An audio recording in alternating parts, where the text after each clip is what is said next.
Halo semuanya, hubungan geopolitik di Asia Tenggara ibarat permainan catur tingkat tinggi, di mana setiap negara berusaha mengamatkan kepentingannya sambil tetap menjaga keseimbangan dengan kekuatan besar dunia.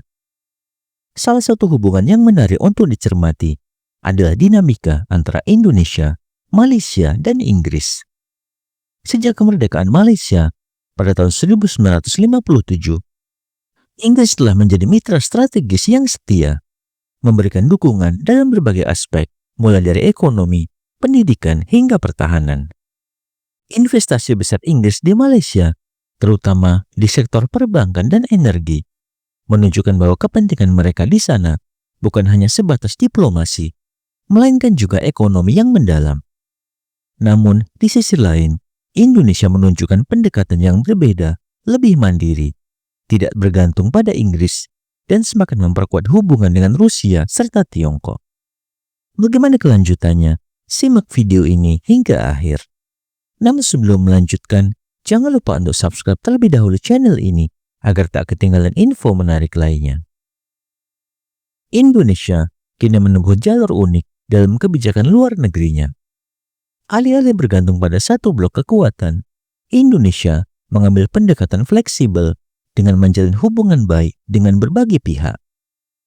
Di satu sisi, kita tetap mempertahankan hubungan dengan Barat, tetapi di sisi lain, kita juga mempererat kerjasama dengan Rusia dan Tiongkok, terutama dalam bidang pertahanan dan investasi. Tahun 2024 menjadi momentum yang penting ketika Indonesia secara resmi bergabung dengan BRICS, aliansi ekonomi yang terdiri dari Brazil, Rusia, India, Tiongkok, dan Afrika Selatan. Langkah ini bukan sekedar simbolis, tetapi merupakan strategi nyata untuk mengurangi ketergantungan pada sistem keuangan yang didominasi oleh dolar Amerika Serikat dan memperluas peluang ekonomi Indonesia di pasar global. Tidak mengherankan jika langkah ini membuat negara-negara Barat mulai cemas. Di tengah dinamika global yang semakin panas, strategi diplomasi Indonesia di bawah kepemimpinan Prabowo mencerminkan pendekatan yang lebih proaktif.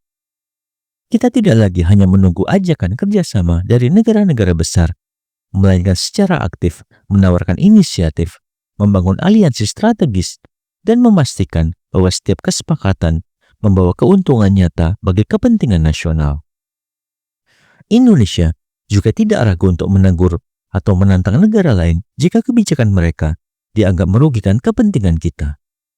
Misalnya, meskipun Indonesia menjalin hubungan erat dengan Tiongkok dalam proyek infrastruktur dan investasi, kita tetap menjaga sikap tegas dalam isu-isu yang sensitif seperti Laut Natuna Utara. Pendekatan ini mencerminkan strategi diplomasi cerdas yang tidak berpihak pada satu kekuatan tertentu, tetapi mengutamakan keseimbangan demi kepentingan nasional. Namun, di balik semua ini, Indonesia masih menghadapi tantangan besar. Negara-negara Barat, termasuk Inggris, tidak akan tinggal diam melihat Indonesia semakin mandiri dan berpengaruh. Mereka akan menggunakan berbagai cara untuk mempertahankan pengaruhnya, baik melalui tekanan ekonomi, isu demokrasi, hingga strategi diplomasi tersembunyi. Inggris, misalnya, memiliki kepentingan besar di Malaysia dan tidak ingin Indonesia menjadi pesaing utama di kawasan. Oleh karena itu, penting bagi Indonesia untuk tidak hanya sekedar membangun hubungan diplomatik, tetapi juga memperkuat industri dalam negeri, khususnya di sektor pertahanan, energi, dan teknologi. Kemandirian dalam industri strategis akan menjadi kunci bagi Indonesia untuk tidak mudah ditekan oleh kekuatan asing. Ke depan, Indonesia harus semakin agresif dalam membangun posisinya sebagai pemimpin di kawasan. Kita tidak boleh hanya menjadi peserta pasif dalam forum-forum internasional, tetapi harus datang dengan agenda yang jelas dan strategi yang matang.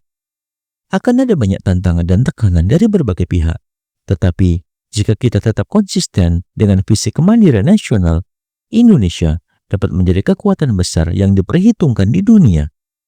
Era ketika Indonesia hanya menjadi pemain kecil dalam percaturan global sudah berakhir. Sekarang saatnya kita menjadi pemain utama yang menentukan arah permainan. Bagaimana menurut pendapat Anda? Silakan sampaikan di kolom komentar dan sampai jumpa di video menarik selanjutnya.